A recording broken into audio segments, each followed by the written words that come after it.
আমরা আমাদের নবীকে সবচেয়ে বেশি ভালোবাসি, যিনি আখিরি নবী, যাকে বলা হয়েছে ওয়ামা আরসালনাকা ইল্লা রাহমাতাল লিল আলামিন। আমরা বারবার দেখছি কিছুদিন পর পর কারা যেন কিভাবে এসে আল্লাহ নবীর শানে কটূক্তি করে, নবীকে নিয়ে অশ্লীল ভাষায় গালিগালাজ করে।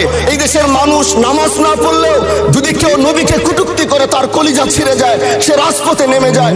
আমি বলবো যারা নবীকে কটূক্তি করে, নবীর নামে গালিগালাজ করে, এদের মৃত্যুদণ্ড এই আইনটাও যেন বাংলাদেশের এই সংসদ থেকে পাশ করা হয়।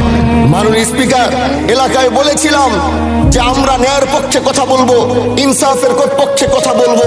তখন অনেকে হাত ধরে বলেছিল, হামজালা ভাই জাতীয় সংসদে যখন যাবেন একটু বললেন হাদি হত্যার বিচারটা যেন হয়।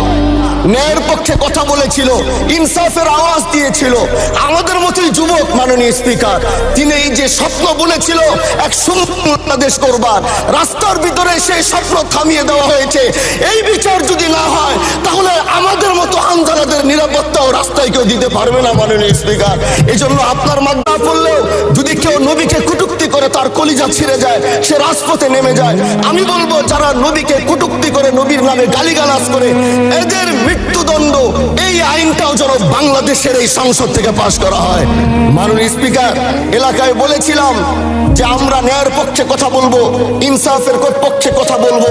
তখন অনেকে হাত ধরে বলেছিল, হামজালা ভাই জাতীয় সংসদে যখন যাবেন একটু বললেন হাদি হত্যার বিচারটা যেন হয়। ন্যায়ের পক্ষে কথা বলেছিল, ইনসাফের আওয়াজ দিয়েছিল। আমাদের মতোই যুবক মাননীয় স্পিকার, তিনি এই যে স্বপ্ন বলেছিল এক সুন্দর বাংলাদেশ করবার, রাস্তার ভিতরে সেই স্বপ্ন থামিয়ে দেওয়া হয়েছে। এই বিচার যদি না হয় তাহলে আমাদের মতো আন্দোলনের নিরাপত্তাও রাস্তায় কেউ দিতে পারবে না মাননীয় স্পিকার। এই জন্য আপনার মাধ্যমে আমি বলতে চাই,